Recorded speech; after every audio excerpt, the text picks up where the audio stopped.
Hello friends, welcome to your channel MPRM। आशा करती हूँ कि आप सभी स्वस्थ होंगे, निरंतर अपने एग्जाम की तैयारी कर रहे होंगे। आज हम पढ़ने वाले हैं महिला पर्यवेक्षक के क्वेश्चंस, जिसमें हम यूनिट 4 को कंप्लीट करेंगे। इससे पहले हम यूनिट 4 के 1300 क्वेश्चंस कंप्लीट कर चुके हैं। इस सीरीज में हम इसके 2000 क्वेश्चंस कंप्लीट करेंगे। यदि फ्रेंड्स आपका एग्जाम बहुत जल्दी हो रहा है और ये हमारी सीरीज यदि कंप्लीट नहीं हो पा रही है तो आप हमें कमेंट कर दें, अपने एग्जाम की डेट बता दें। हम आपके लिए इन 2000 क्वेश्चंस की लिंक को सेंड कर देंगे। तो चलिए स्टार्ट करते हैं। यदि आप हमारे चैनल पर नए हैं और चैनल सब्सक्राइब नहीं किया तो प्लीज, यदि आपको वीडियो थोड़ा सा भी यूजफुल लगता है तो वीडियो को लाइक कीजिए, कमेंट कीजिए और चैनल को सब्सक्राइब कीजिए। चलिए स्टार्ट करते हैं। 1309वां क्वेश्चन है, जिसमें संचालन प्रबंधक के उत्तरदायित्व में शामिल नहीं होता। जो संचालन प्रबंधक है, इसके उत्तरदायित्व में क्या शामिल नहीं किया जाता? तो अभिकल्पन, जो अभिकल्पना होती है, डिजाइनिंग होती है, वो किसी भी संचालन प्रबंधक के उत्तरदायित्व में शामिल नहीं की जाती। जबकि जो संचालन प्रबंधक होता है उसका काम होता है नियोजन करना, स्टाफिंग करना और नियंत्रण कंट्रोल वगैरह करना। टेलीविजन किस प्रकार की पद्धति है? जो टेलीविजन होती है यह हमारे प्रकार की सर्वजन पद्धति है। कौन सी है? सर्वजन पद्धति है। टीवी में कुछ भी आता है वो सबको पता चल जाता है, सर्वजन पद्धति है। कार्य, स्थितियां, स्टेटस, हैसियत एवं वेतन, ये क्या होते हैं? जो कार्य, स्थितियां, स्टेटस होते हैं, हैसियत होती है, ये हमारे कार्य से संबंधित हैं। हरा सोना क्या है? तो हमारी चाय हमारा हरा सोना है, चाय हरा सोना होती है। प्रिमिटिव कल्चर, जो आदिम पुस्तक है, इसके रचयिता कौन होंगे? तो जो प्रिमिटिव कल्चर है, इसको एक बार तो ट्राई करना चाहिए ना। टाइलर के द्वारा ये लिखी गई है। ऐसे ही छोटी छोटी ट्रिक से हम इन क्वेश्चंस को याद करते हैं। यदि आपको वीडियो यूजफुल लगे तो प्लीज सब्सक्राइब कीजिए चैनल और अपनी पढ़ाई को कंटिन्यू कीजिए। संगठन के साथ व्यवहार पर पड़ने वाले व्यक्ति एवं समूह संरचना के प्रभाव की जांच पड़ताल करने वाले अध्ययन क्षेत्र को क्या कहा जाता है? तो संगठन के साथ जो व्यवहार पर पड़ने वाले व्यक्ति एवं समूह संरचना के प्रभाव की जांच पड़ताल करने के लिए जो काम किए जाते हैं वह संगठनात्मक व्यवहार कहलाते हैं। कौन से कहलाते हैं? संगठनात्मक व्यवहार कहलाते हैं। देश में सड़कों की लंबाई के मामले में सबसे पहला स्थान कौन सा है? तो देश में जो सड़कें हैं उनकी लंबाई के मामले में सबसे ज्यादा है महाराष्ट्र। महा है तो भैया सड़कें बहुत महान होंगी ना, तो सबसे ज्यादा कहाँ पर है? महाराष्ट्र में है। कौन सा राज्य सोयाबीन के अधिक उत्पादन के लिए जाना जाता है? तो सोयाबीन का हमेशा से उत्पादन करता है हमारा मध्य प्रदेश, सोया राष्ट्र। प्रदर्शन विधि का महत्व क्या है? जो प्रदर्शन विधि होती है उसका महत्व है बेहतर अभ्यास का लाभ प्रदान करना। प्रदर्शन विधि क्या करती है? बेहतर अभ्यास का लाभ प्रदान करती है। दृश्य सहायक सामग्री में रंग का मुख्य उद्देश्य क्या होता है? जो दृश्य सहायक सामग्रियां होती हैं उसमें रंग का प्रयोग किया जाता है। क्यों किया जाता है? क्योंकि जो रंग होते हैं वह हमारी सामग्री के लिए आकर्षक बनाते हैं। क्या करते हैं? आकर्षक बनाते हैं। तीव्र औद्योगिकरण आधारभूत उद्देश्य था किस पंचवर्षीय योजना का? तो दूसरी पंचवर्षीय योजना का। कौन सामाजिक नियंत्रण की एक अनौपचारिक विधि हो जाएगी? तो सामाजिक नियंत्रण की एक अनौपचारिक विधि है, तो हमारी जो रीतियां होती हैं वो अनौपचारिक विधि के अंतर्गत आती हैं। अपीड़न, कानून, शिक्षा, ये सब क्या होती हैं? फॉर्मल होती हैं।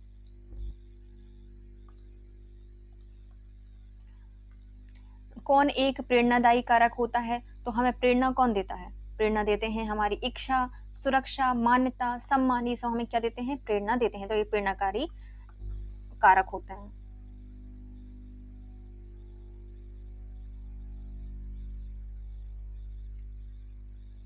प्रबंधकीय ग्रिड किसके द्वारा दिए गए? जो प्रबंधकीय ग्रिड हैं इनको दिया गया है हमारे जो ब्लैक एंड माउंटेन है इनके द्वारा दिया गया है। बेवर ने समाजशास्त्र की कल्पना सामाजिक डैश की विशद विज्ञान की है? तो ये कार्यवाही के विशद विज्ञान के रूप में की है। किसने? बेवर ने समाजशास्त्र की कल्पना सामाजिक कार्यवाही के विशद विज्ञान के रूप में की है।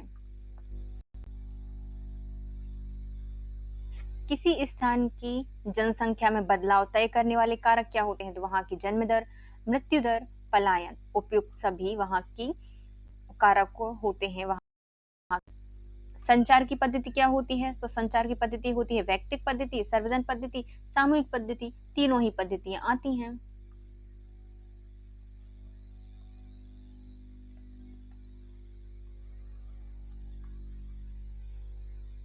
प्रबंध कौशल से संबंधित हो जाएगा। जो प्रबंध कौशल है इससे क्या संबंधित है? प्रबंध कौशल का संबंध आएगा हमारी मानवीय कौशल से, तकनीकी कौशल से, अवधारणात्मक कौशल से, उपयुक्त सभी से संबंधित है।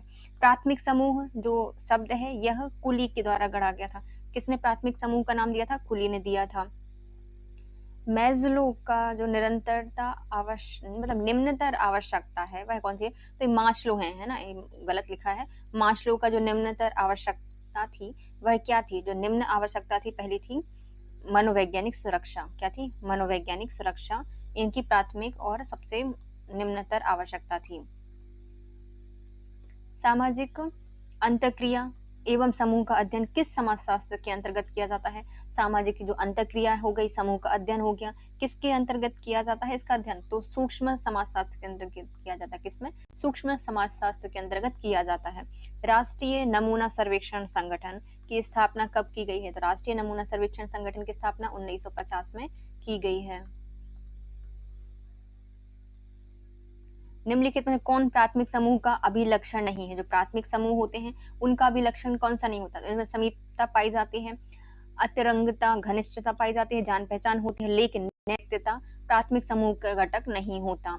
भारत का कौन सा राज्य माइका का अधिकतम उत्पादन करता है? जो माइका है इसका सबसे ज्यादा उत्पादन किया जाता है बिहार के द्वारा। कौन करता है? बिहार करता है। भूमिका, हैसियत, स्टेटस कौन से पहलू होते हैं? जो भूमिका, हैसियत होते हैं ये सब स्टेटस होते हैं हमारे किसके? गतिशील स्टेटस है, कभी भी छिन सकता है। समूह का रवैया योग को कहा जाता है। जो समूह का रवैया होता है उसके योग को कहा जाता है प्रेरणा। क्या कहा जाता है? प्रेरणा कहा जाता है। इसमें से बृहद समाजशास्त्री चुनिए। तो सबसे बृहद मतलब बड़े समाजशास्त्री कौन हो जाएंगे? दुखम। बड़े दुख की बात है, ये बहुत बड़े समाजशास्त्री हैं। दुखम सबसे बृहद समाजशास्त्री हैं। दृष्टि क्षेत्रफल की दृष्टि से सबसे बड़ा राज्य है राजस्थान। ये सारे क्वेश्चंस हमारे पहले भी हो चुके हैं ना, तो मतलब ये सब रिवीजन हो रहा है आपका और जल्दी जल्दी इसलिए करते चलिए। अब इसमें क्या दिया गया है? गद्यांश दिया गया है जिसको हम सॉल्व नहीं करते हैं। गद्यांश को पढ़ के सॉल्व करना पड़ता है।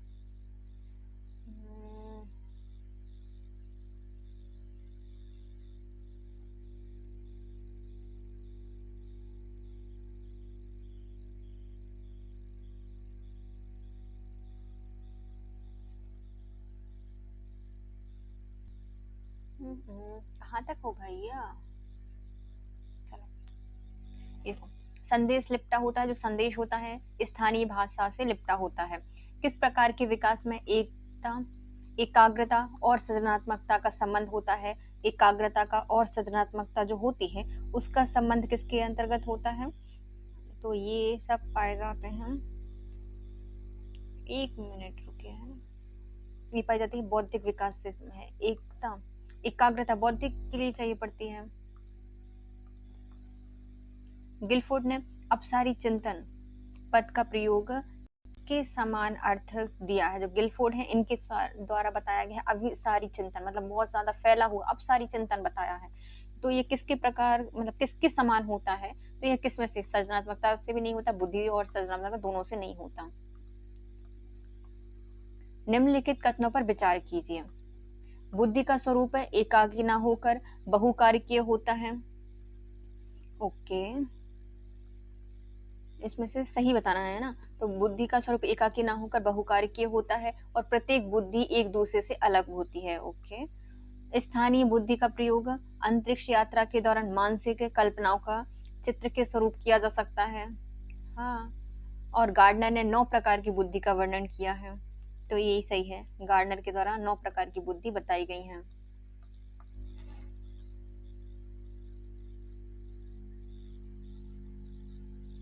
बालकों के व्यक्तित्व को मापने की सर्वोत्तम विधि निम्नलिखित में कौन सी होती है? जो बालक हैं उनका व्यक्तित्व मापना है तो हम किस विधि का प्रयोग करेंगे?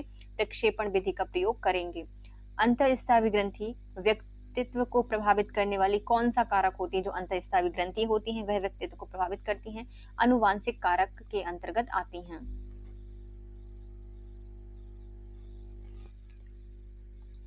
मैनेसोटा बहुपक्षीय व्यक्तित्व सूची MMPI का निर्माण सर्वप्रथम किसने किया था? तो मिनेसोटा बहुपक्षीय व्यक्तित्व सूची का निर्माण सबसे पहले किया गया है किनके द्वारा?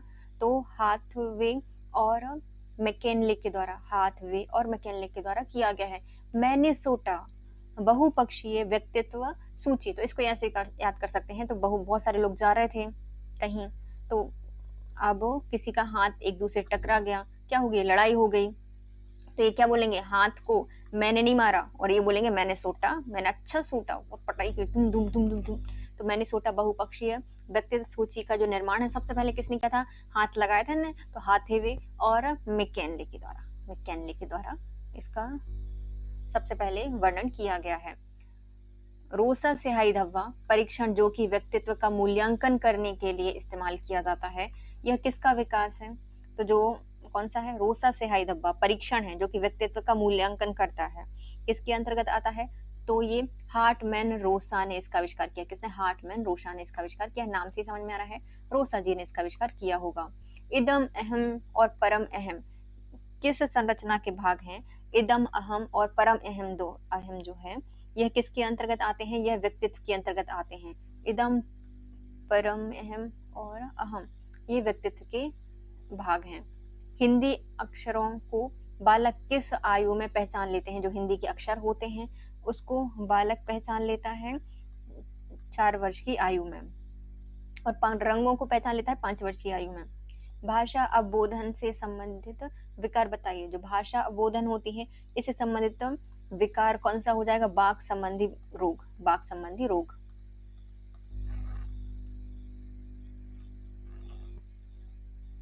चिंतन मानसिक क्रियाओं का ज्ञानात्मक पहलू होती है। चिंतन की यह परिभाषा किसने दी है? जो चिंतन है वह मानसिक क्रिया का ज्ञानात्मक पहलू है। यह परिभाषा दी गई है रॉस ने। रॉस ने बोला है कि चिंतन का कोई रूप नहीं होता, बल्कि क्या है? मानसिक क्रिया की ज्ञानात्मक पहलू है, रॉस के द्वारा कहा गया है। भाषा विकास के लिए प्रारंभिक बचपन का काल क्या होता है? जो भाषा का विकास होता है उसके लिए जो प्रारंभिक काल होता है वो है अंतिम संवेदनशील, क्या है?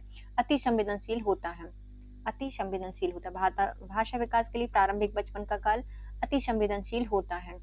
राष्ट्रीय पाठ्यचर्या का रूपरेखा 2005 में दस्तावेज में भाषा के लिए निहित की गई थी।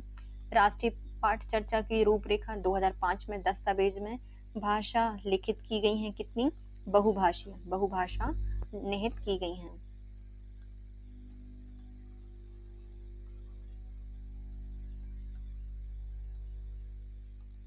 साइजॉइड वर्ग में किस प्रकार के बालक आते हैं?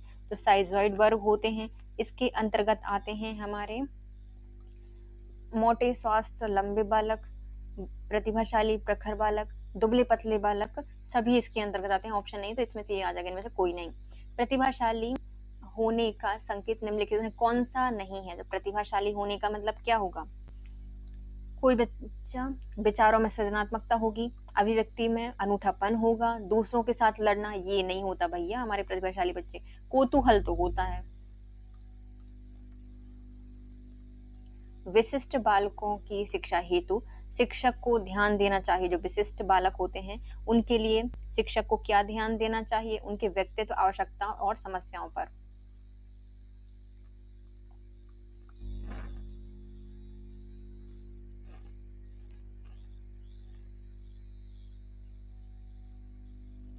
सृजनात्मक बालक में निम्नलिखित में से कौन सा गुण नहीं पाया जाता? जो सृजनात्मक बालक होता है इसमें क्या गुण नहीं पाया जाएगा? तो अच्छी अंतर्दृष्टि होती है, खोजपूर्ण प्रवृत्ति होती है, क्रियाशीलता होती है, लेकिन सीमित रुचियां यह सृजनात्मक बालक के अंतर्गत नहीं आती। आंशिक दृष्टि दोष से युक्त बालक का व्यवहार कैसा होता है? जो आंशिक दृष्टि दोष से बेचारा बच्चा पीड़ित है उसका दृष्टिकोण क्या होगा? तो वह पुस्तकों को आंखों के निकट लाकर पढ़ता है, शिक्षक से अक्षर स्पष्ट न दिखने पर शिकायत करता है, श्याम पट पर लिखे हुए नोट को बुक पर नहीं उतार पाता। उपयुक्त सभी लक्षण होंगे किसी भी आंशिक दृष्टि दोष वाले बच्चे के। श्रवण हास से ग्रसित बच्चे कक्षा में किस सबसे मुख्य निराश्य या कुंठा का सामना करते हैं?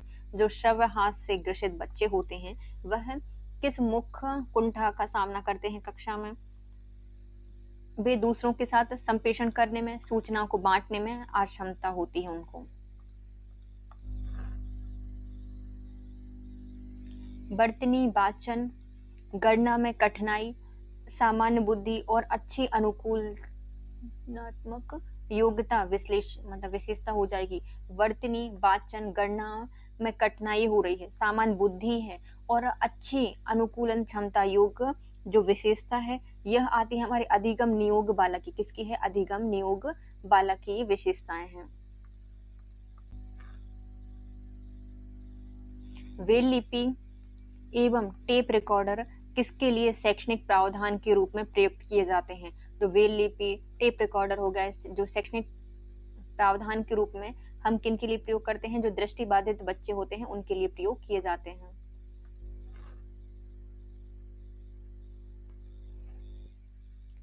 डी हॉर्न और कफ की सूची के अनुसार प्रतिभावान बालकों के संदर्भ में कौन सा कथन सही हो जाएगा? डी हॉर्न और जो कफ है इनने एक सूची बनाई है और उन्होंने बताया है कि प्रतिभावान बालक कौन होगा? जो सामान्य बुद्धि का उपयोग अधिक करता है, कठिन कार्यों को आसानी से कर लेता है, ऐसे बालक सब कुछ आसानी से याद कर लेते हैं। उपयुक्त सभी प्रतिभावान बालकों के लिए सही होगा। बच्चे तब सर्वाधिक सृजनशील होते हैं जब वे किसी गतिविधियों में भाग लेते हैं। तो बच्चे तब ज्यादा सृजनशील होंगे जब वो क्या करेंगे? किसी गतिविधि में भाग लेंगे। तो अपनी रुचि से यदि किसी गतिविधि में भाग लेंगे तो वो ज्यादा सीखेंगे।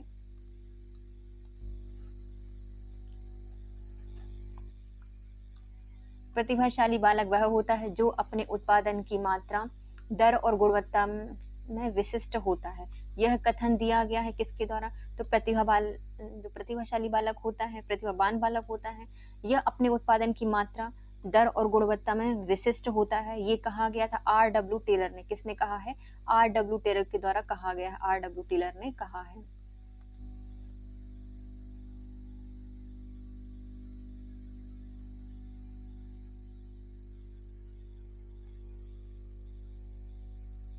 बच्चे किस प्रकार सीखते हैं? नीचे दिए गए कथनों में से कौन सा एक प्रश्न का सही उत्तर नहीं है? तो बच्चे कैसे सीखेंगे? बच्चे केवल कक्षा में सीखते हैं तो पहले ही गलत हो जाएगा। बच्चे हर जगह सीखते हैं। बच्चे तक सीखते हैं जब तक संज्ञानात्मक रूप से तैयार होते हैं। बच्चे अनेक प्रकार से सीखते हैं। बच्चे सीखते हैं क्योंकि वे स्वाभाविक रूप से प्रेरित होते हैं। तो ये भी सही है। बस कौन सा गलत हो जाएगा? पहला इसका गलत है। निम्नलिखित में कौन सा सफलता के लिए एक बच्चे की विशेषता होगी? तो सफलता के लिए बच्चे की क्या विशेषता होगी? वह अधिगम पर लगातार ध्यान केंद्रित करता है, इसलिए वह सफल है।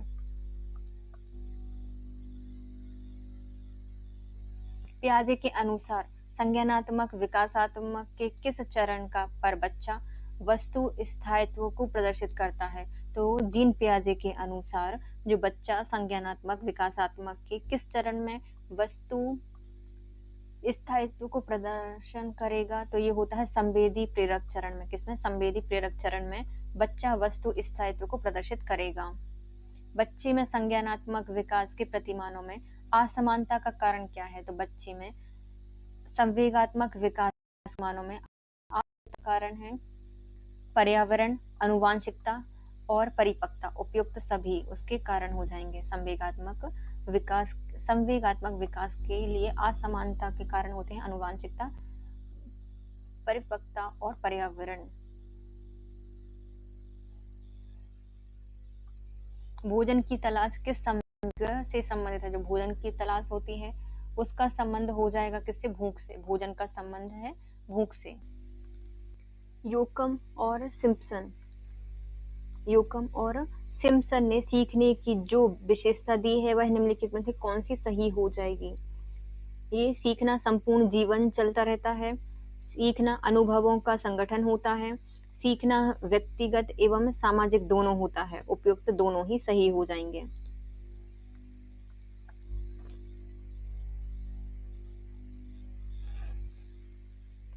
अभिप्रेरणा का सिद्धांत किसके द्वारा दिया गया था? जो अभिप्रेरणा है उसका प्रत्यास्था सिद्धांत दिया गया है विक्टर बूम के द्वारा।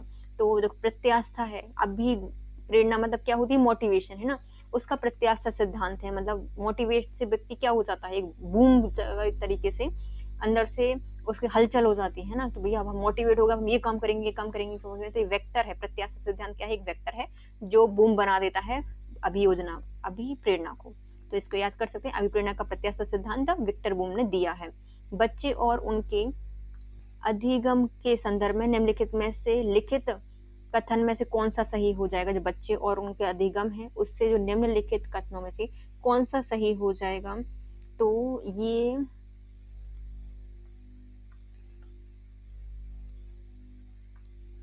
सभी बच्चे सीखने के लिए स्वाभाविक रूप से प्रेरित होते हैं और सीखने में सक्षम होते हैं। सभी बच्चे सीखने के लिए स्वाभाविक रूप से प्रेरित होते हैं और सीखने में सक्षम होते हैं।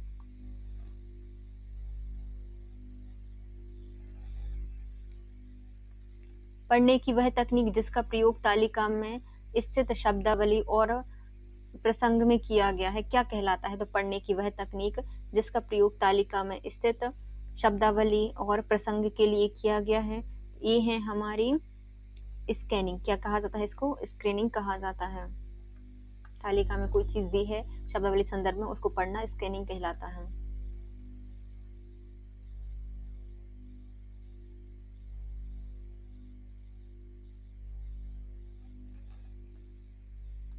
हम सभी में आवश्यकता अनुसार अभिप्रेरणा की शुरुआत होती है। छात्रों की वह आवश्यकता जिससे उसको सर्वप्रथम पूरा करना चाहिए कौन सी हो जाएगी? तो सभी में आवश्यकता अनुसार अभिप्रेरणा की शुरुआत होती है। छात्रों को वह आवश्यकता जिसका उसको सर्वप्रथम प्रयोग करना चाहिए वह कौन सी होती है? यह होती है हमारी शारीरिक शारीरिक आवश्यकता को सबसे पहले किसी भी छात्र को पूरा करना चाहिए। गेने निम्नलिखित में से किससे संबंधित है? जो गेने हैं इनका संबंध है हमारे अधिगम का मूल्यांकन से। मूल्यांकन मतलब क्या है? गिनना। तो गेने का संबंध हो जाएगा अधिगम के मूल्यांकन से। अभिप्रेरणा का प्रेरणा स्रोत क्या है? तो जो अभिप्रेरणा है इसका स्रोत होती है, तो प्रेरणा स्रोत कोई भी हो सकती है। चालक होती है भैया, चलती है यहाँ से वहां, वहां से वहां, तो प्रेरणा का स्रोत होती है चालक। निम्नलिखित में कौन सा स्मरण करने के लिए कौन सी विधि है? तो स्मरण करने के लिए जो विधि का प्रयोग किया जाता है उसे कहा जाता है मिश्रित विधि और विचार सहचर विधि। तो हम क्या करते हैं, कोई भी स्मरण करने के लिए किसी के साथ मिक्स कर लेते हैं, फिर उनकी या फिर अपने विचार सहचर विधि के प्रयोग करके भी किसी भी चीज का स्मरण कर सकते हैं। बच्चे में सीखी गई निस्सहायता का कारण क्या है? तो बच्चे में जो सीखी गई निस्सहायता है उसका कारण होती है यह व्यवहार को अर्जित कर लेने की और सफल हो सकते हैं। तो ये व्यवहार को अर्जित कर लेने की वे सफल नहीं हो सकते हैं, तो यह निस्सहायक कारण है।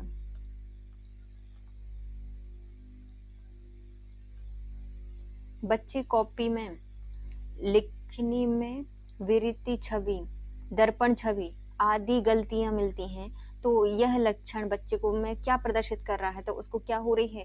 अधिगम में कठिनाई हो रही है। क्या हो रही है? अधिगम में कठिनाई आ रही है या अधिगम की आशक्तता है। क्या है वो? आशक्तता है, अधिगम की आशक्तता है, कठिनाई नहीं आएगी। क्या है? आशक्तता है। अध्यापिका को ध्यान दिया कि पुष्पा अपने आप किसी एक समस्या का समाधान में ऐसे करती है, इसे मार्गदर्शन को क्या कहा जाता है? तो अध्यापिका ने देखा कि कोई लड़की है पुष्पा, वह अपने आप किसी एक समस्या समाधान में ऐसे करती है, इस मार्गदर्शन को क्या कहा जाता है? तो इसे कहा जाता है सराहना, सराहा देना। उसको क्या करना पड़ेगा? मार्गदर्शन को सराहा देना कहा जाता है। अध्यापिका के द्वारा जो सहायता की गई सराहना कहा जाएगा उसको। अधिगमन में आकलन निम्नलिखित में से आवश्यक होता है। जो अधिगम का आकलन होता है इसके अंतर्गत क्या किया जाता है? प्रेरणा के लिए। किसका आकलन किया जाता है? अधिगमन में आकलन किया जाता है प्रेरणा के लिए। पता ही नहीं चलेगा कितनी प्रेरणा मिल रही है ना, प्रेरणा के लिए किया जाएगा। अधिगम निर्योग्यता वाले बच्चे की प्रगति का निरीक्षण करने के लिए निम्नलिखित में कौन सी पद्धति सबसे प्रयुक्त होती है? तो अधिगम निर्योग्यता वाले बच्चे की प्रगति का निरीक्षण करने के लिए निम्नलिखित में से किस पद्धति का प्रयोग किया जाता है? तो संरचित व्यवहार परक अवलोकन, संरचित व्यवहार परक अवलोकन किया जाता है। अधिगम निर्योग्यता वाले बच्चे की प्रगति का निरीक्षण करने के लिए जिस पद्धति का प्रयोग किया जाता है उसे कहा जाता है संरचित व्यवहार परक अवलोकन।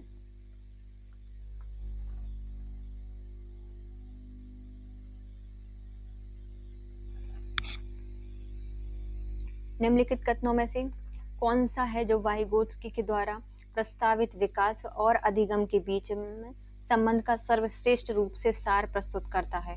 उसे क्या कहा जाता है? उसे कहा जाता है विकास प्रक्रिया अधिगम प्रक्रिया से पीछे रह जाती है। विकास प्रक्रिया कैसे रह जाती है? अधिगम प्रक्रिया से पीछे रह जाती है। निम्नलिखित कथनों पर में से वाइगोत्स्की के द्वारा कहा गया है कि प्रस्तावित विकास अधिगम के बीच संबंधों का श्रेष्ठ रूप में सार प्रस्तुत करता है कि विकास प्रक्रिया अधिगम प्रक्रिया से पीछे रह जाती है।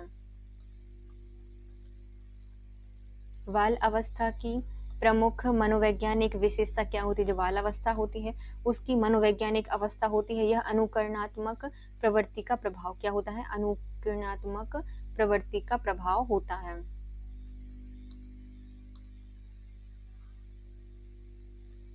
किशोर अवस्था में संवेगों की तीव्रता किस प्रकार प्रकट होती है? जो किशोर अवस्था है उसमें संवेगों की जो तीव्रता प्रकट होती है किस प्रकार से होती है? तो यह नई परिस्थितियों में समायोजन से कैसी होती है? नई परिस्थितियों को देखकर समायोजन से तीव्रता प्रकट होती है।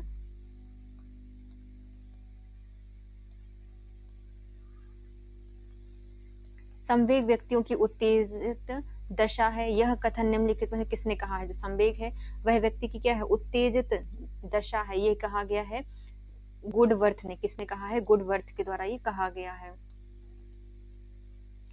संज्ञानात्मक विकास के 4 चरण संवेदी पेशीय, पूर्व संक्रियात्मक, स्थूल संक्रियात्मक और औपचारिक संक्रियात्मक की पहचान की गई है। जो संज्ञानात्मक विकास होता है उसके 4 चरण होते हैं। पहला संवेदी पेशी, पूर्व संक्रियात्मक, स्थूल संक्रियात्मक और औपचारिक संक्रियात्मक। इसकी पहचान किसके द्वारा की गई है? तो ये बताई है पियाजे जी के द्वारा। किसने बताई है? जीन पियाजे ने बताई है। किस अधिगम मनोवैज्ञानिक ने बाल अधिगम प्रक्रिया में पुरस्कार को महत्व नहीं दिया है? तो अधिगम मनोवैज्ञानिक के द्वारा बाल अधिगम विकास में पुरस्कार को इनके द्वारा प्रोत्साहित नहीं किया गया कि पुरस्कार दो। तो ये बताया है गुथरी के द्वारा। किसने कहा है? गुथरी ने कहा है। Good it's not good think good think. तो गुथरी के द्वारा ये कहा गया है कि गिफ्ट मत दो बच्चों को अभिगमन के लिए।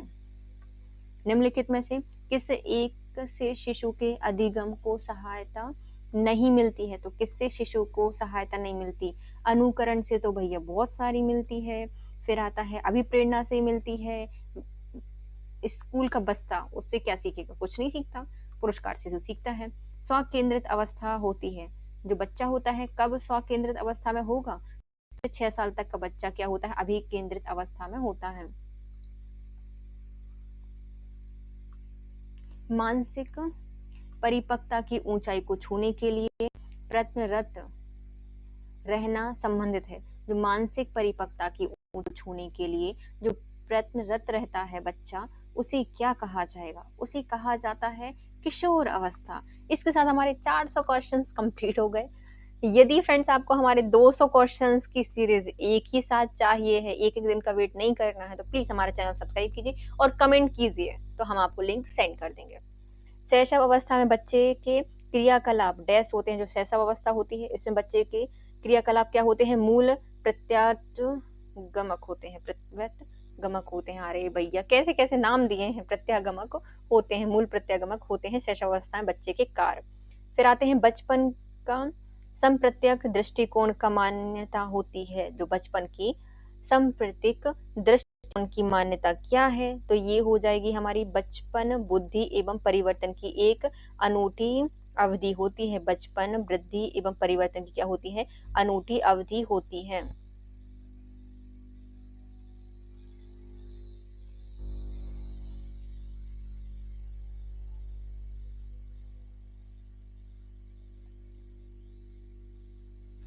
बच्चे के बौद्धिक विकास के 4 सुस्पष्ट स्तर को पहचानिए। जो बच्चे का जो बौद्धिक विकास होता है, इसमें 4 अलग से स्तर बताए गए हैं।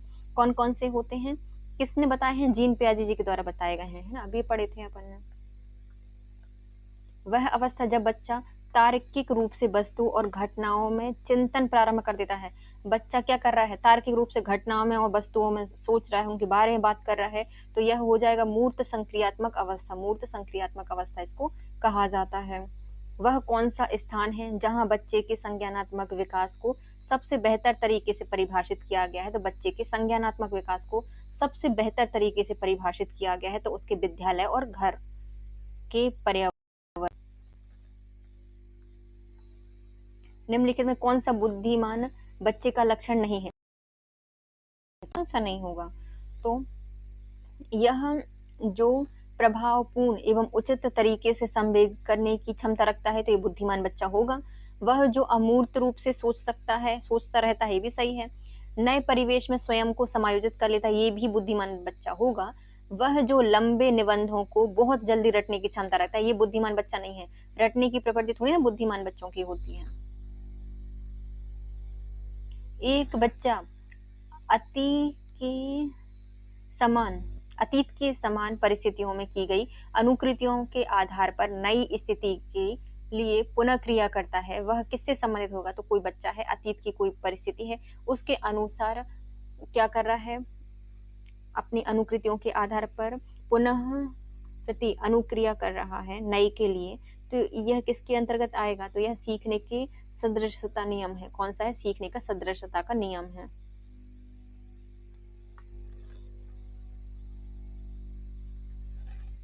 प्रतिभाशाली होने का संकेत कौन सा नहीं है? तो प्रतिभाशाली यदि कोई बच्चा है तो वह दूसरों से झगड़ा करेगा नहीं करेगा? तो पहले ही आंसर हो जाएगा। अभिव्यक्ति में नवीनता होगी, जिज्ञासा होगी, सृजनात्मक विचार होंगे। विशेष आवश्यकता वाले बच्चे को शिक्षा उपलब्ध कराई जानी चाहिए। जो विशेष आवश्यकता वाले बच्चे हैं, उनको कहाँ शिक्षा दी जानी चाहिए? तो उनको अन्य सामान्य बच्चों के साथ शिक्षा दी जानी चाहिए। बच्चे के बौद्धिक विकास की 4 विशिष्ट अवस्थाओं की पहचान कीजिए। जो 4 विशिष्ट अवस्थाएं हैं, इनको किसके द्वारा बताया गया है? जीन पियाजे जी के द्वारा बताया गया है।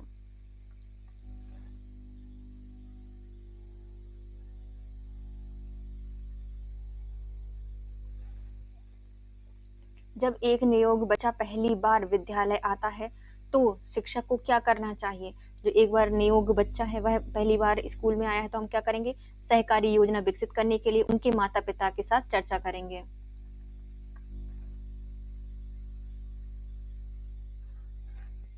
जब बच्चा कार्य करते हुए ऊबने लगता है, तो यह इस बात का संकेत है कि बच्चे को एक ही कार्य बार बार कराया जा रहा है। संभवतः कार्य यांत्रिक रूप से बार बार हो रहा है, इसलिए बच्चा क्या कर रहा है? ऊब रहा है, बोर हो रहा है। बच्चे के विकास में आनुवांशिकता और वातावरण की भूमिका के बारे में निम्नलिखित में कौन सा कथन सत्य हो जाएगा? तो आनुवांशिकता और वातावरण की भूमिका के बारे में कौन सा कथन सही है बच्चे के लिए? तो यह समवयस्कों और पैतृक का सापेक्ष योगदान योगात्मक नहीं होता। समवयस्कों और पैतृक का सापेक्ष योगदान योगात्मक नहीं होता, यह सत्य हो जाएगा। समवयस्क और जो पैतृक हैं, उनका सापेक्ष योगदान योगात्मक नहीं होता। बच्चों की मौखिक भाषा का सतत आकलन करने का सबसे बेहतर तरीका क्या है? तो बच्चे की जो मौखिक भाषा है, उसका सतत आकलन करने के लिए सबसे अच्छा तरीका होगा क्या? विभिन्न संदर्भों में बातचीत करना। विभिन्न संदर्भों में हम उससे बातचीत करेंगे। 14 वर्षीय देविका अपने आप में पृथक स्वनियंत्रित व्यक्ति की भावना को विकसित करने का प्रयास कर रही है। यह विकसित कर रही है, क्या विकसित कर रही है भैया? यह स्वायत्तता को विकसित कर रही है।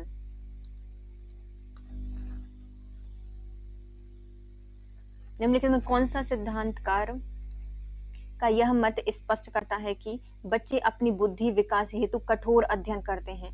तो ये किसके द्वारा कहा गया है? ये कहा गया है मास्लो के द्वारा। मास्लो ने कहा है कि बच्चा अपनी बुद्धि और विकास के लिए बहुत परिश्रम करता है। अपन को लगता है कि बेचारा परिश्रम नहीं कर रहा, लेकिन बहुत परिश्रम करता है। बुद्धि संबंधी जागरूकता निम्नलिखित में से किस क्षमता से संबंधित है? जो बुद्धि संबंधी जागरूकता है उसका संबंध हो जाएगा हमारी ध्वनि संरचना पर चिंतन करना और उसमें हेरफेर करना। ध्वनि संरचना पर चिंतन करना और उसमें हेरफेर करना ध्वनि संबंधी जागरूकता से संबंधित है।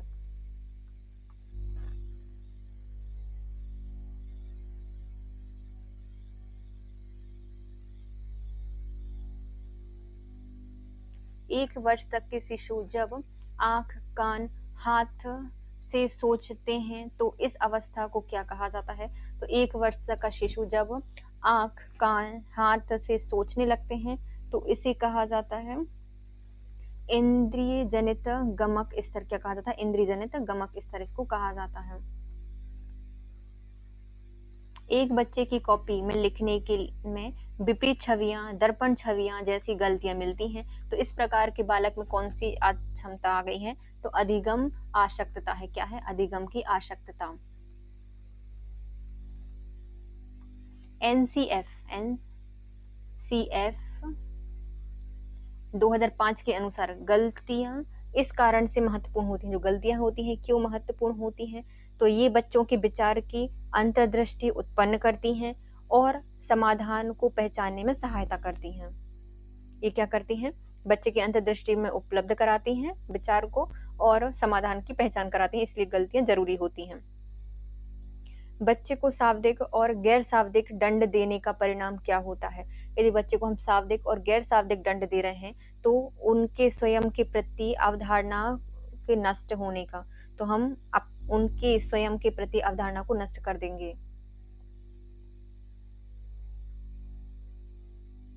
अवधारणा को नष्ट करना है। निम्नलिखित में से कौन प्रारंभिक बाल अवस्था अवधि के दौरान उन भूमिकाओं, व्यवहार के बारे में जानकारी प्रदान करते हैं जो एक समूह में स्वीकृत की गए हैं? निम्नलिखित में कौन है जो कि प्रारंभिक बाल अवस्था अवधि के दौरान उन भूमिका और व्यवहार के बारे में जानकारी प्रदान करते हैं कि वे स्वयं या समूह में स्वीक्रिय हों? ये कहा गया है किसमें? माता पिता और भाई बहन के व्यवहार में कहा गया है। प्रारंभिक बालावस्था अवधि के दौरान भूमिका, व्यवहार के बारे में जानकारी प्रदान करने वाले समूह आते हैं माता पिता और भाई बहन, क्योंकि वो ही उनके साथ रहते हैं इसलिए वो उनको जानकारी दे रहे हैं सामाजिक बारे में। निम्नलिखित में से कौन सा आयु समूह परवर्ती बाल अवस्था के श्रेणी के अंतर्गत आता है? तो परवर्ती बाल अवस्था के अंतर्गत कौन आते हैं? 6 से 11 साल तक के बच्चे। 6 से 11 साल तक के बच्चे परवर्ती बाल अवस्था श्रेणी के अंतर्गत आते हैं। जीन पियाजे के अनुसार 2 से 7 वर्ष तक के बच्चों का एक बच्चा संवेगात्मक विकास की किस अवस्था में होगा? तो जीन पियाजे जी के अनुसार 2 से 7 साल तक का बच्चा एक पूर्व संक्रियात्मक अवस्था में होगा। कैसे होगा? पूर्व संक्रियात्मक अवस्था के अंतर्गत आएगा। पूर्व मध्य बाल अवस्था में भाषा डैश के बजाय डैश पर अधिक होती है। तो जो मध्य बाल अवस्था होती है इसमें भाषा सामाजिकृत के बजाय अहम केंद्रित होती है। बच्चा क्या होगा? इसमें अहम केंद्रित होता है समाज के बजाय।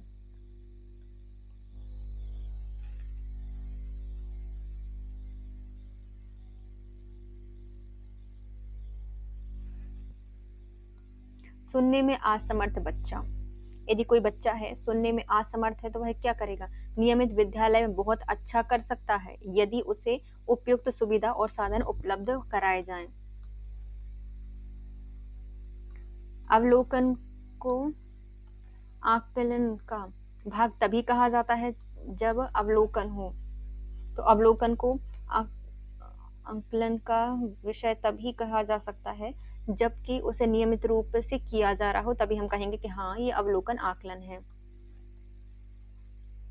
सुरभि किसी भी ऐसे शब्द विशेष को रोकने में कठिनाई अनुभव करती है जिसमें 2 से अधिक बार ता की आवृत्ति होती है तो उससे क्या कहा जाएगा? उसे कहा जाता है ता वाले शब्द का बार बार उच्चारण करेगी। क्या करेगी? वो ता वाले शब्दों का बार उच्चारण करेगी तो उससे उसका ता वाला स्वर सुधर जाएगा।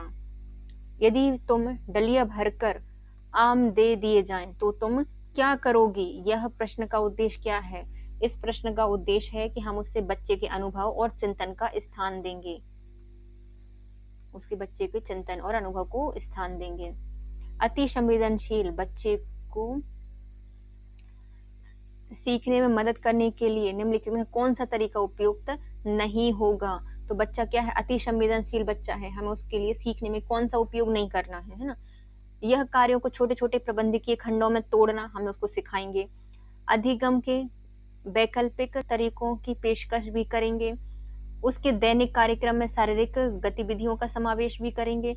बेचैन होने पर अक्सर उससे फटकार लगाएंगे, तो ये गलत है।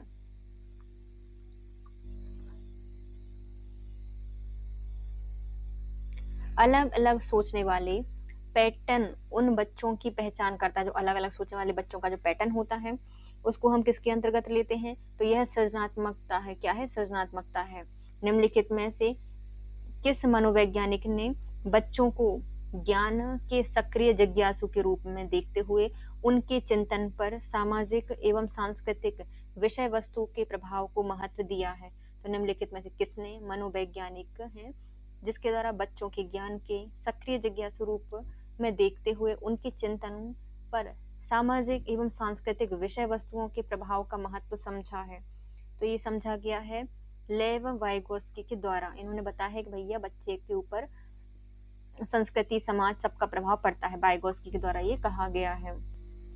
बच्चे की सीखने में कठिनाई होती है। तो बच्चे को सीखने में कठिनाई हो रही है, कब होगी बच्चे को सीखने में कठिनाई? जब हम सूचना को अलग अलग टुकड़े में प्रस्तुत करेंगे तब बच्चे को क्या होगी? सीखने में प्रॉब्लम होगी।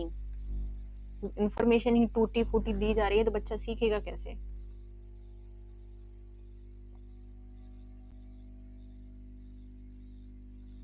जन्म से किशोर अवस्था तक बच्चे के विकास किस क्रम में होता है? तो जन्म से किशोर अवस्था तक बच्चे का जो विकास होता है वह कैसे होता है? वह पहले संवेदिक होता है, फिर मूर्त होता है, फिर अमूर्त होता है। संवेदिक, मूर्त और अमूर्त होता है। ऐसे बालक जो परिवार के सदस्य, साथियों और अध्यापकों के पक्षपात के कारण हतोत्साहित होते हैं, वे क्या कहलाते हैं? तो एक ऐसा बच्चा है जो हतोत्साहित हो रहा है, मतलब डिमोटिवेट हो रहा है परिवार के सदस्यों के कारण, साथियों के कारण, अध्यापक के पक्षपात के कारण, तो उसे कहा जाएगा क्या? सामवेगिक रूप से परेशान बच्चा क्या हो रहा है? सामवेगिक रूप से परेशान हो रहा है।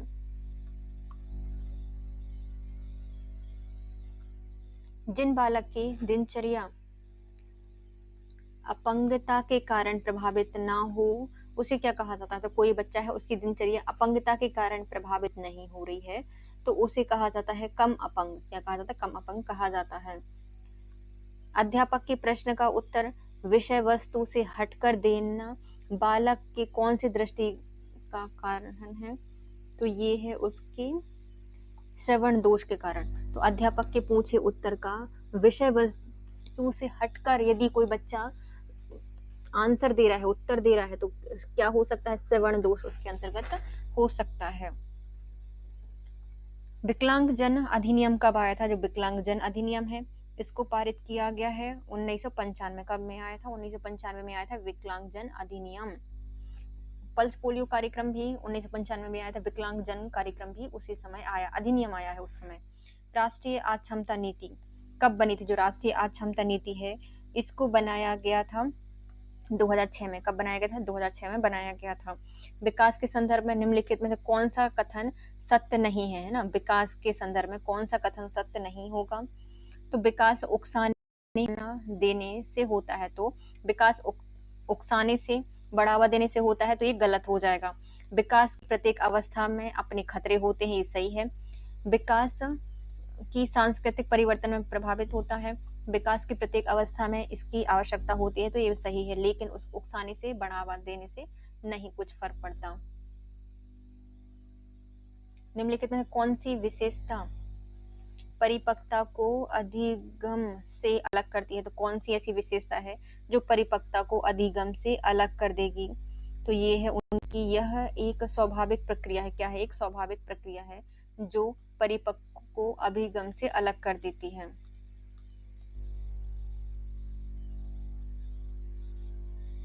6 से 7 वर्ष का बालक दूसरे के विचारों को स्वीकार करने के योग्य नहीं होता।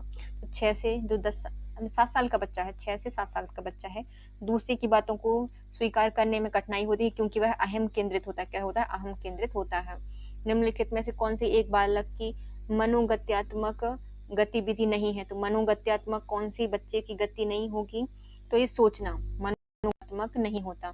खेलना, लिखना, गेंद फेंकना, ये सब मनोगत्यात्मक विधि के अंतर्गत आते हैं, लेकिन सोचना मनोगत्यात्मक विधि के अंतर्गत नहीं आता।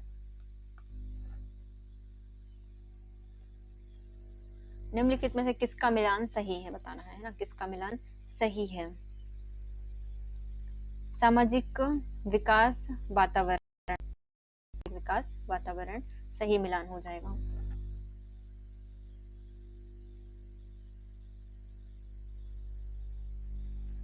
एक बच्चा ईर्ष्या का प्रदर्शन करता है, तो ये 12 माह में 1 साल का बच्चा क्या करने लगता है? ईर्ष्या प्रदर्शित करने लगता है।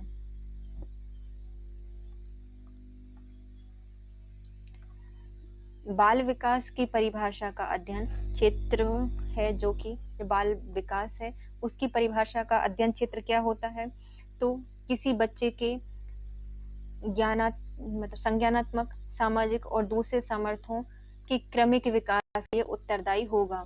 तो बाल विकास की परिभाषा का अध्ययन किया जाता है जो किसी बच्चे के संज्ञानात्मक, सामाजिक, दूसरे सामर्थ्यों के क्रमिक विकास के लिए उत्तरदायी होगा। बाल मनोविज्ञान के अनुसार शिक्षा डैश के क्षेत्र में महत्वपूर्ण स्थान होती है।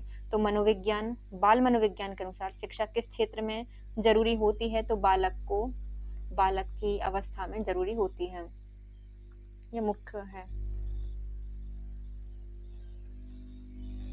बच्चे के विकास की प्रक्रिया में योगदान, तो बच्चे के विकास की प्रक्रिया का योगदान क्या है?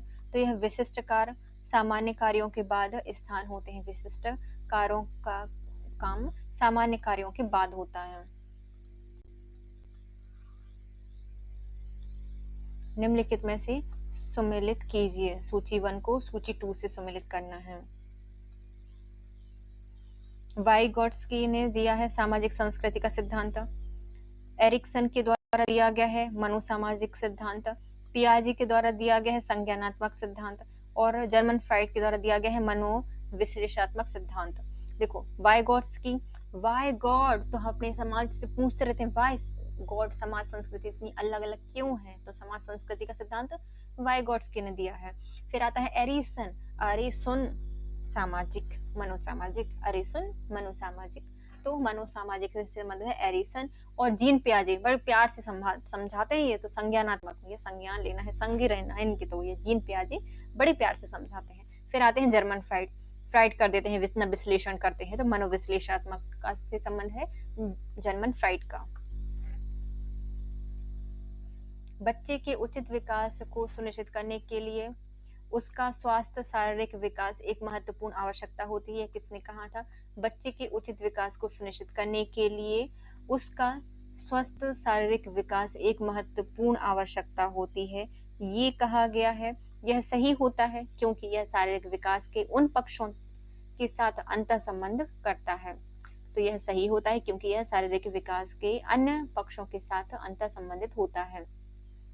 इसलिए उचित विकास यह सुनिश्चित करता है कि स्वस्थ शारीरिक विकास एक महत्वपूर्ण आवश्यकता है। लेव वॉयगट्स्की के अनुसार बच्चे डैश के साथ अंतःक्रिया के अनुभव से लाभान्वित होते हैं और उन कार्यों को कम पाते हैं जो उनके समीप दूराभिगामी मुख विकास डैश के क्षेत्र में होता है। तो वाइगोट्स्की ने कहा है कि बच्चे अधिक जानकार, अन्य के साथ अंतःक्रिया के अनुभव से लाभान्वित होते हैं। जो जानकार हैं, जिनको अधिक जानते हैं, उनसे अधिक अंतःक्रिया से लाभान्वित होंगे और उन कार्यों को कम पाते हैं जो समीप दूराभिमुख विकास के अंदर क्षेत्र के होते हैं, उनसे थोड़ा सा दूर रहना पसंद करते हैं, कम कर पाते हैं। निम्नलिखित में से कौन बच्चे के सामाजिकरण में एक महत्वपूर्ण भूमिका अदा करता है? तो बच्चे के सामाजिकरण में महत्वपूर्ण भूमिका निभाएगा उनका परिवार।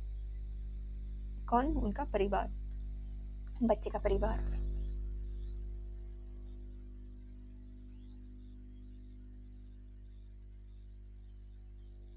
जीन पियाजे के अनुसार मूर्त संक्रियाओं का स्तर किस अवधि में घटित होता है? जो मूर्त संक्रियात्मक होती हैं, संक्रियाएं होती हैं, यह कब घटित होती हैं? तो यह घटित होती हैं 7 से 11 वर्ष तक की आयु में। मूर्त संक्रियात्मक घटित होती हैं 7 से 11 वर्ष की आयु में। जीन पियाजे के अनुसार जब एक शिशु लगभग 18 से 24 महीने की आयु का होता है तो वे विकसित होने लगते हैं, जिससे उन्हें क्या कहा जाता है? वस्तु स्थायित्व। मतलब वो क्या करने लगते हैं? उम्र तक पहुंचता है तो वह विकसित होने लगता है, वस्तु स्थायित्व होने लगता है।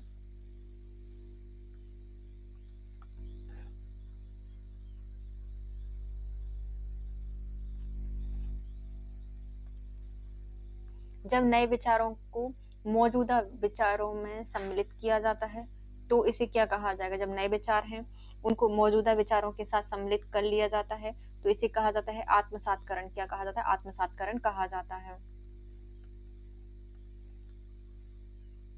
निम्नलिखित में से कौन सा कोह वर्ग के नैतिक विकास के चरण का लक्ष्य है? तो कोह वर्ग का जो नैतिक विकास का चरण है इसके अंतर्गत क्या आएगा? तो यह सभी संक्रियाओं से संबद्ध चरणों की सार्वभौमिक श्रृंखला होगी। सभी संक्रियाओं के संबद्ध चरणों की सार्वभौमिक श्रृंखला है नैतिक विकास। किसी वस्तु का नैतिक विकास मतलब सभी संक्रियाओं के संबद्ध चरणों की सार्वभौमिक श्रृंखला। चढ़ते जाओ, श्रृंखला ही तो है। बाल केंद्रित शिक्षा के अंतर्गत क्या सम्मिलित नहीं होता? बाल केंद्रित शिक्षा है, इसके अंतर्गत हम क्या शामिल नहीं करेंगे? तो गृह कार्य प्रदान करना ये अंतर्गत नहीं आता। बच्चों के प्रश्न पूछने के लिए प्रेरित करना चाहिए, बच्चों के अनुभव को प्राथमिकता देनी चाहिए, बच्चों के सृजनात्मकता को बढ़ावा देनी चाहिए, तभी बाल केंद्रित शिक्षा होगी। गृह कार्य नहीं देना चाहिए।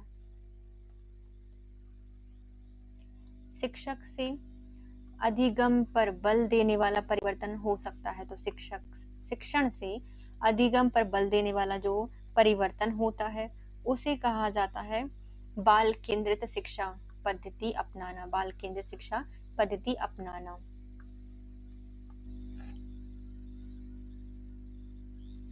राष्ट्रीय पाठ्यचर्या की रूपरेखा 2005 के अंतर्गत परीक्षा सुधारों में निम्नलिखित में से किस सुधार को समझाया गया है? तो राष्ट्रीय पाठ्यचर्या की रूपरेखा 2005 है, इसके अंतर्गत परीक्षा सुधारों को किस रूप से बताया गया है?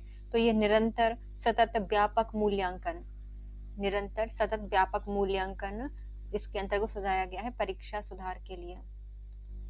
निरंतर सतत परीक्षण करते रहो। कक्षा तक पहुंचने वाली बच्चों की भोली अवधारणा को जानना क्या कहलाता है? तो कक्षा तक पहुंचने वाली बच्चों की जो भोली अवधारणा होती है उसे कहा जाता है क्या? शिक्षक के लिए अपने शिक्षण को अधिक सार्थक बनाने की योजना बनाने में सहायक होती है। तो शिक्षक के लिए अपने शिक्षण को अधिक सार्थक बनाने की योजना बनाने में सहायक होती है। मनुष्य का व्यवहार मुख्यतः किससे प्रेरित होता है? जो मनुष्य का व्यवहार होता है यह उसकी बुद्धि से प्रेरित होता है।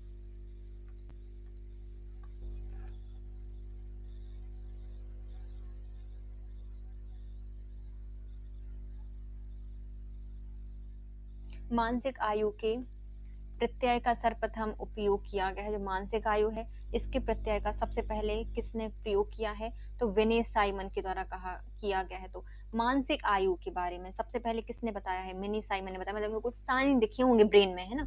तो विनय साइमन के द्वारा सबसे पहले मानसिक आयु के बारे में बताया गया है। आरवी कैटल की सरल बुद्धि तुल्य है। जो आरवी कैटल है इनकी जो सरल बुद्धि किसके समान थी? तो इनकी समान बुद्धि थी अनुवांशिक कारकों पर। इन्होंने सरल सरल बताया कि इसको आरबी को मतलब आरबीसी, देखो आरबीसी कैटल को काट लो, आरबीसी को काट लो, क्या मिलेगा? वंशानुगत कारक मिलेंगे वहां पे। किसने बहु विमात्मक प्रज्ञा का प्रत्यय दिया है? तो किसने बहु विमात्मक प्रज्ञा का प्रत्यय दिया है? तो ये हो जाएंगे गार्डन। बहु विमा प्रत्यय दिया है किसने? गार्डन के द्वारा दी गई है। अलग अलग विमाएं होती हैं गार्डन में। शारीरिक गति की बुद्धि रखने वाले बच्चे को अंतिम अवस्था में निम्नलिखित में क्या हो सकता है? तो शारीरिक गतिक बुद्धि रखने वाले बच्चे का अंतिम अवस्था में क्या होगी, शल्य चिकित्सा करानी पड़ेगी। मस्तिष्क का कौन सा भाग है जो चिंतन के लिए जिम्मेदार होता है? चिंतन करने के लिए जो भाग जिम्मेदार होता है उसे कहा जाता है प्रामस्तिष्क बलकुट सेरेब्रल कॉर्टेक्स। प्रामस्तिष्क बलकुट सेरेब्रल कॉर्टेक्स जो कि चिंतन करने के लिए जिम्मेदार होता है। संचित रूप से डैश की विकास से संबंधित व्याख्या बताइए। संचित रूप से देखो तो ये तो दिया ही नहीं है। संचित रूप से जो व्याख्या देखेंगे हम क्या करेंगे, पहले हम समस्या हल करेंगे, फिर उसको तर्क देंगे, तर्कता करेंगे, फिर उसकी आंतरिक क्षमता देखेंगे। पहले आती है समस्या हल करना, तर्कता और आंतरिक क्षमता। अपनी कक्षा के बच्चों को उनकी अपनी अवधारणाओं को बदलने में आप किस प्रकार सहायता करेंगे? तो कोई बच्चा है, उनकी अवधारणाओं को बदलने में हम किस प्रकार से सहायता कर सकते हैं? अवधारणाओं के बारे में बच्चे को अपनी समझ को व्यक्त करने का अवसर देंगे। जो बच्चा जो अवधारणा है पहले हम उसको व्यक्त करने के लिए अवसर देंगे। किसी मनोविज्ञान के अनुसार विज्ञान एक सतत एवं धीमी धीमी प्रक्रिया है। किसके द्वारा कहा गया है कि विकास एक सतत और धीमी धीमी प्रक्रिया है? ये कहा गया है स्किनर के द्वारा। स्कैन करना पड़ता है धीमे धीमे धीमे, तो क्या है, सतत और धीमी प्रक्रिया है विकास। एरिसन के सिद्धांत में उन पहलुओं की को आमतौर पर किशोर अवस्था के दौरान विकसित करने पर ध्यान दिया जाता है और फिर युवा अवस्था के दौरान डैश कहा जाता है। तो इन्हें कहा जाता है युवा अवस्था में आत्मीय पहचान, आत्मीय कहा जाता है। एरिक्सन के अनुसार उन पहलुओं को आमतौर पर किशोर अवस्था के दौरान विकसित करने पर ध्यान दिया जाता है, जबकि जो युवा अवस्था के दौरान उनको पहचान और आत्मीयता कहा जाता है। प्रासंगिक अंतर्बोध परीक्षण TAT व्यक्तित्व को मापने की एक क्या होती है? जो प्रासंगिक अंतर्बोध परीक्षण होता है, TAT होता है, यह किसको मापने का एक कारक होता है? तो यह परिप्रेक्ष्य तकनीक है। क्या है? परिप्रेक्ष्य तकनीक होती है। परिप्रेक्ष्य तकनीक TAT के अंतर्गत आती है। परिप्रेक्ष्य तकनीक है। निम्नलिखित में से कौन सा गहन चिंतन कौशल का एक उदाहरण नहीं है? तो कौशल के गहन चिंतन कौशल का एक उदाहरण नहीं होगा। ये है हमारा तत्काल तैयार होना, ये गहन चिंतन के अंतर्गत नहीं आता।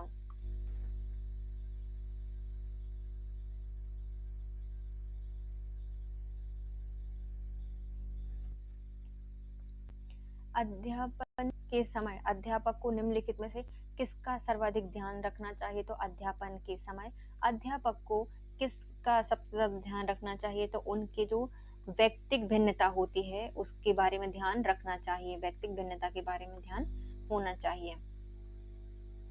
नृत्य, ड्रामा, शिल्प कला का प्रयोग किया जाता है। जो नृत्य है, ड्रामा और जो शिल्प कला है, इसका प्रयोग क्यों किया जाता है? तो इसका प्रयोग विशिष्ट गुणों के विकास के लिए, व्यक्तित्व को ढालने के लिए, दबी बर्दाश्त ना की जा सकने वाली अंतर्नोद के प्रकटीकरण के लिए, उपयोग सभी के लिए करना चाहिए।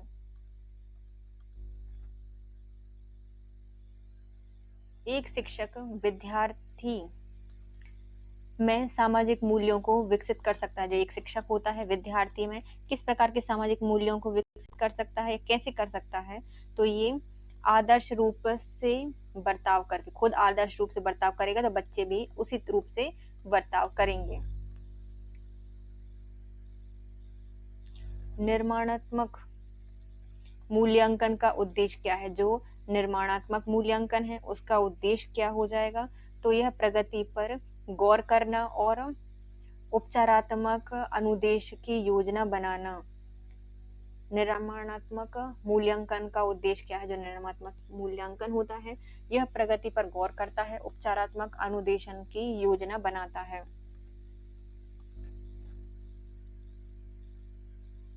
सहयोगी अधिगम में वह बेहतर है कि छात्र डैश के माध्यम से जाए। सहयोगी अधिगम में यह बेहतर है कि छात्र किसके माध्यम से जाए? तो छात्र को साथी आकलन के साथ जाना चाहिए। साथी आकलन के साथ माध्यम से जाए। समायोजन शिक्षा का मुख्य कार्य क्या होता है? जो समायोजन शिक्षा होती है, इसका मुख्य कार्य होता है विद्यालय ना जाने वाले बच्चों को विद्यालय में ले जाना, विशेष आवश्यकता वाले बच्चों को मुख्य धारा में लाना, विशेष और सामान्य बच्चों के साथ पढ़ने की सुविधा देना। उपयुक्त सभी समायोजन शिक्षा का उद्देश्य होता है।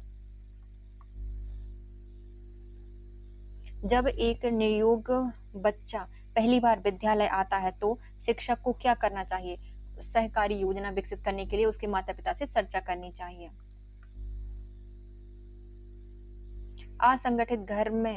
असंगठित घर से आने वाले बच्चे सबसे अधिक कठिनाई का अनुभव करेगा। कब करेगा? स्वतंत्र अध्ययन में। बच्चों में शब्द खोजने की समस्या का निदान होता है। जो बच्चे होते हैं उनको शब्द खोजने की समस्या को निदान हम कैसे कर सकते हैं? डिस्मिया के द्वारा इसको समस्या को हल किया जाता है।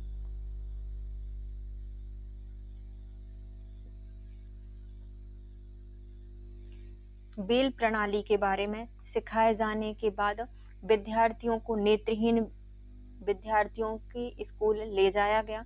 इससे छात्रों को मदद मिलेगी। तो बेल लिपि का जब प्रयोग हो गया, उसको सिखाए जाने के बाद विद्यार्थियों को नेत्रहीन विद्यार्थियों के साथ स्कूल में लाया गया। तो ये क्या दर्शा रहा है? ये क्या करेगा? यह कक्षा अधिगम को वास्तविक जीवन स्थितियों से जोड़ने के लिए क्या करेगा? यह कक्षा अधिगम को वास्तविक जीवन से जोड़ने के लिए ऐसा किया गया है। हृदय विकार के साथ कौन सी आनुवंशिक समस्या संबंधित होती है? जो हृदय विकार है, इसका संबंध किस विकार से संबंधित है? तो यह डाउन सिंड्रोम से संबंधित हो जाएगी। जेडीडी एक विकास संबंधी अक्षमता है जो देखने को मिलती है। जो जेडीडी है, यह एक विकास संबंधी अक्षमता है और ये किसमें देखने को मिलती है? 5 वर्ष से छोटे बच्चों में। कौन से?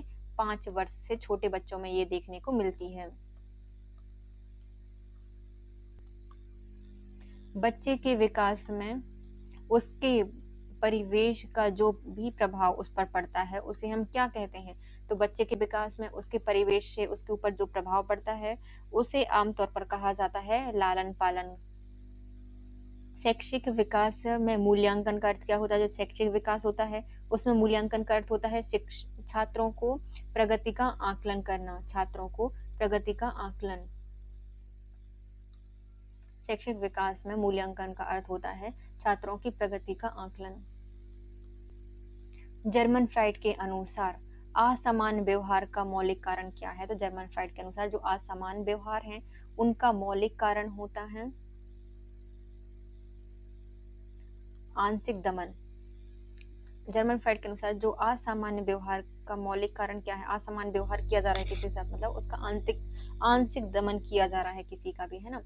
साइकिल चलाने वाला स्कूटर चलाना सीख लेता है, यह किसके अंतर्गत आता है? तो यह उसके धनात्मक स्थानांतरण से संबंधित है।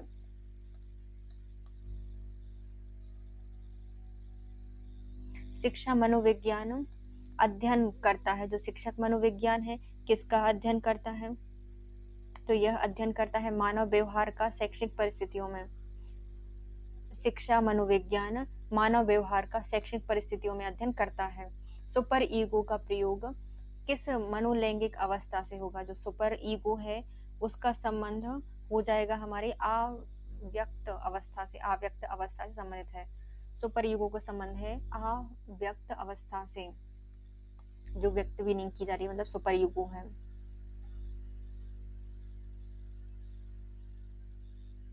निम्नलिखित में से कौन से अधिगम का सिद्धांत नहीं है? अधिगम का कौन सा सिद्धांत नहीं होता? तो अधिगम में डॉपलर सूच का सिद्धांत नहीं आता। संबंधवाद का सिद्धांत आता है, अनुकूलित अनुक्रिया का सिद्धांत आता है, पुनर्वलन का सिद्धांत आता है, लेकिन डॉपलर सूच का सिद्धांत नहीं आता। बाल केंद्रित शिक्षा की अवधारणा मनोवैज्ञानिक के किस संप्रदाय ने दी थी? तो बाल केंद्रित शिक्षा की अवधारणा मनोविज्ञान की किस संप्रदाय के अंतर्गत दी गई है? तो इसको दिया गया है विश्लेषणवाद में दिया गया है। बाल केंद्रित शिक्षा विश्लेषणवाद में दी गई है। और किसके द्वारा किया गया है विश्लेषणवाद? जर्मन फ्राइड के द्वारा किया गया था मनोविश्लेषणवाद। निम्नलिखित में से किसने ऐच्छिक व्यवहार उसके परिणामों से शक्तिशाली और कमजोर होते हैं? निम्नलिखित में से किसमें ऐच्छिक व्यवहार उसके परिणामों से शक्तिशाली और कमजोर होते हैं? ये क्रिया प्रसूत का नियम है। उस व्यवहार और परिणाम से शक्तिशाली और कमजोर होते हैं क्रिया प्रसूत में। किस मनोवैज्ञानिक ने 3 वर्षीय पुत्र का अध्ययन किया है? तो 3 वर्षीय जो पुत्र है उसके ऊपर अध्ययन किया गया है पेस्टोलॉजी के द्वारा। पेस्टोलॉजी के द्वारा अपने 3 वर्ष के बच्चे पर अध्ययन किया गया था। निम्नलिखित में कौन सा अधिगमकर्ता को अधिक स्वतंत्रता देता है? तो कौन अधिगमकर्ता को ज्यादा स्वतंत्रता देगा? तो ये है हमारा सृजनशीलतावाद। सृजनशीलतावाद यह अधिगमकर्ता को ज्यादा स्वतंत्रता देगा। काम की प्रवृत्ति पर सबसे अधिक बल किस मनोवैज्ञानिक के द्वारा दिया गया है? तो जो काम की प्रवृत्ति है इस पर सबसे ज्यादा अधिक बल मनोवैज्ञानिक के द्वारा दिया गया है। और ये हो जाएंगे हमारे कौन? Sigmund Freud. किसने दिया है? सिगमंड फ्राइड के द्वारा दिया गया है। सबसे अधिक बल मनोविज्ञान पे दिया है काम की प्रवृत्ति सिगमंड फ्राइड के द्वारा। बालक की जिज्ञासा को जानना चाहिए। जो बच्चे हैं उनकी जिज्ञासा को जानना चाहिए। क्यों जाने?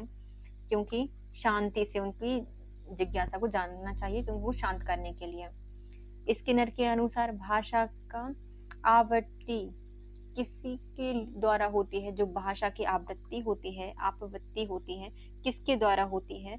तो यह क्लासिकी अनुबंध के द्वारा होती है। क्लासिकी अनुबंध के द्वारा होती है। भाषा की अनुवृत्ति किस प्रकार से होती है? इसकी क्लासिकल अनुबंध के द्वारा होती है।